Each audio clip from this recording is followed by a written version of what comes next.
Quality मतलब हक natural, विश्वास मतलब हक नेचुरल। ऐसी ही क्वालिटी और विश्वास के साथ हक नेचुरल लेकर आया है केवल और केवल आपके लिए ऐसे प्रोडक्ट जो आपके जीवन में लाएंगे बदलाव, जिसमें shampoo, amla hair oil, conditioner, bath soap ऐसे 10 प्रोडक्ट का एक बड़ा कॉम्बो पैक, जिनकी कीमत है मात्र 1374 रूपए। मगर कंपनी आपके फायदे और प्रचार के लिए आपको दे रही है केवल और केवल 1100 रूपए में।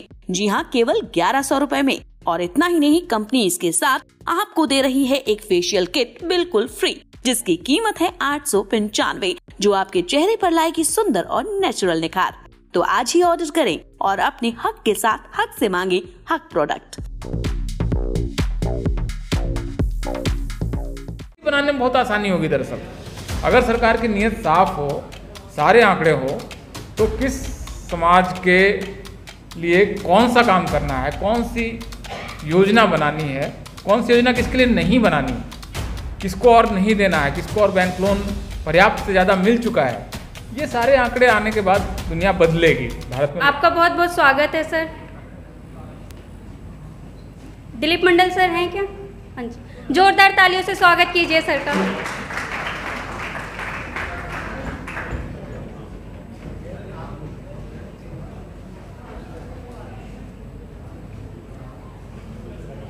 आयोजकों का बहुत बहुत आभार कि आपने इस कार्यक्रम के लिए मुझे बुलाया और बहुत संक्षेप में, बिल्कुल 3 से 4 मिनट में मैं सिर्फ और सिर्फ जाति जनगणना का जो मुद्दा है, कास्ट सेंसस का जो इशू है, उस पर अपनी बात रखूंगा। और क्योंकि अभी ये जो है 2021 में दरअसल जनगणना हो जानी थी, 2021 की फरवरी में जनगणना का काम पूरा हो जाना था। अब समझिए कि 1 साल से ज़्यादा समय निकल गया है और इस बात के आसार हैं कि हर 10 साल पर होने वाली जनगणना शायद इस बार हो ही नहीं। और ऐसा अगर होता है, जिसकी पूरी संभावना है, तो ये बहुत आश्चर्यजनक चीज़ इसलिए होगी क्योंकि 1881 से हो रही जनगणना में के बाद ये दरअसल पहला ऐसा मौका होगा जब शांति काल में हर 10 साल पर होने वाली जनगणना नहीं होगी। ऐसा कभी नहीं हुआ था दुनिया में। ज़्यादातर देश, लगभग सभी देश, थोड़ी बहुत आफत के बावजूद जनगणना टाइम पर कर लेते हैं। यही रिवाज है और यही परंपरा चली आ रही है। भारत में सिर्फ एक मौका था जब जनगणना नहीं हुई थी, और बल्कि हुई थी, आंकड़े रिलीज नहीं हुए थे। वो 1941 वाली जनगणना है, क्योंकि सेकेंड वर्ल्ड वॉर था, दूसरा विश्व युद्ध था, जनगणना नहीं हुई थी। इस साल जो 2021 में जनगणना होनी थी, उसको न होने का जो कारण सरकार ने बताया, वो कारण ये बताया कि कोविड चल रहा है।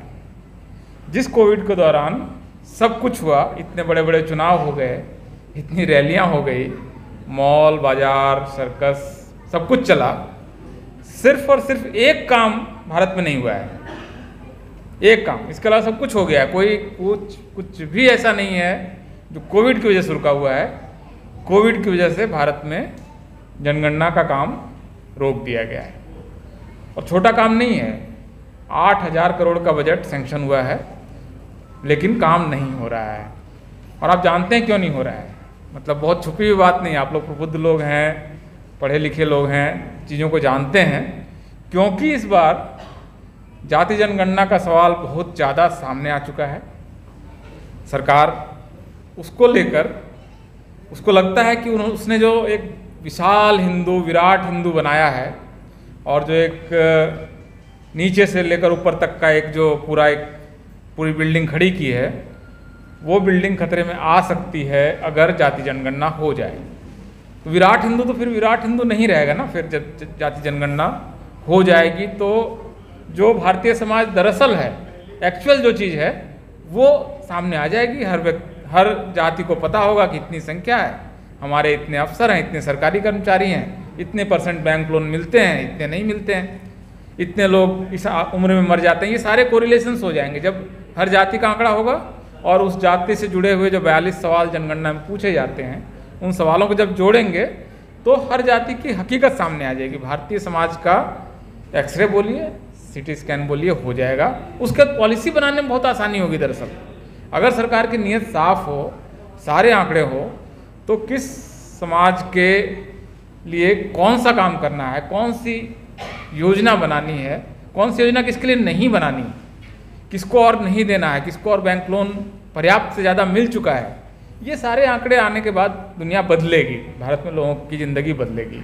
लेकिन सरकार नहीं चाहती है और इसको लेकर नवीन भाई ने भी अपनी बातचीत रखी है। मुझे लगता है 3 बड़ी समस्याएं होंगी और इसकी वजह से आप लोगों को जाति जनगणना के मामले में आप लोग हर व्यक्ति का अपना एक प्रभाव का क्षेत्र होगा, जहां पर अपनी बात आप कहते होंगे तो बातें सुनी जाती होंगी। तो मैं आपसे सिर्फ ये निवेदन करूंगा कि जाति जनगणना के प्रश्न को उठाएं, मुख्य रूप से 3 वजहों से। एक तो कि केंद्र सरकार जो ओबीसी के विभाजन का एक प्रोजेक्ट चला रही है 2017 से, रोहिणी कमीशन जिसके लिए बनी है, उसको बहुत अंधाधुंध तरीके से चलाया जा रहा है।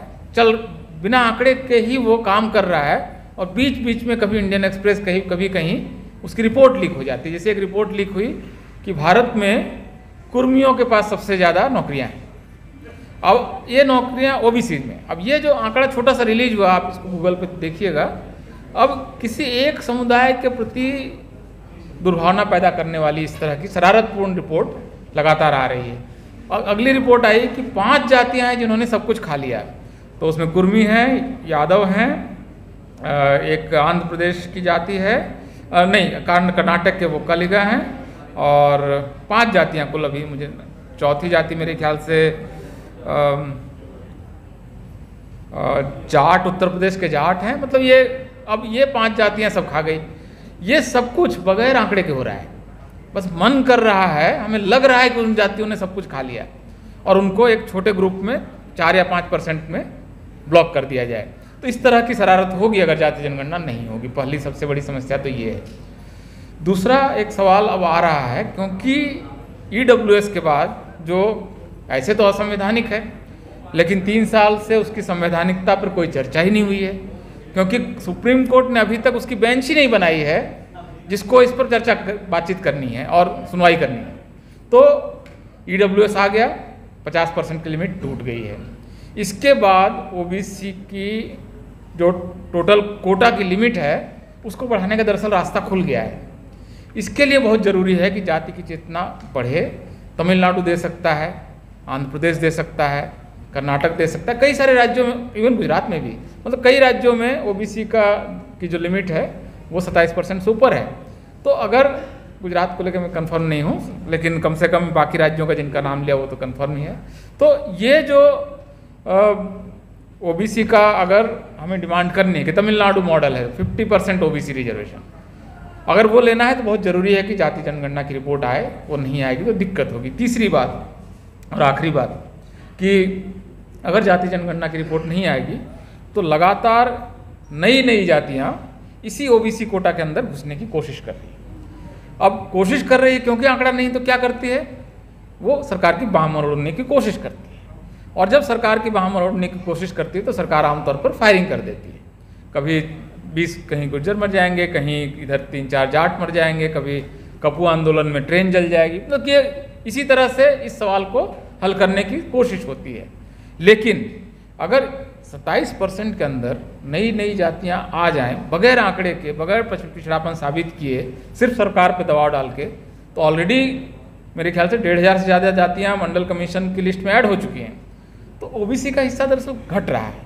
इसलिए बहुत ज़रूरी है कि जातियों के पिछड़ापन का आंकड़ा आए, जो दरअसल जिनकी ज़रूरत है, जो मंडल कमीशन में उतने तो फिक्स हैं, उसके अलावा जो ऐड हो रहा है, नया ऐड हो रहा है, उसको उस आंकड़े से तय किया जाए।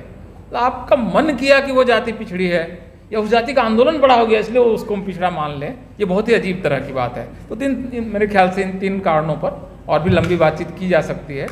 जाति जनगणना का प्रश्न बहुत महत्वपूर्ण है, भारत के विकास के लिए महत्वपूर्ण है। एजुकेशन पर कहाँ पैसा लगाना है, हेल्थ केयर पर कहाँ लगाना है, बैंक का लोन किनको मिलना है, ये सारे सवाल बगैर जाति जनगणना के कैसे पता चलेगा कि किसी एक ही जाति ने 50 या 60% बैंक लोन ले लिया, या जो एनपीए है, बैंक का लोन नहीं लौटना है, सरकार मान चुकी है नहीं लौटना है, उसमें से अगर किसी एक जाति ने ही 80% खा लिया है।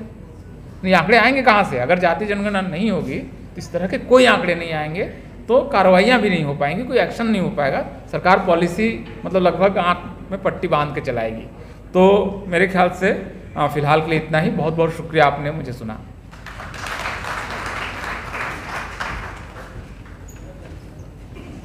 बहुत बहुत धन्यवाद मंडल साहब आपका।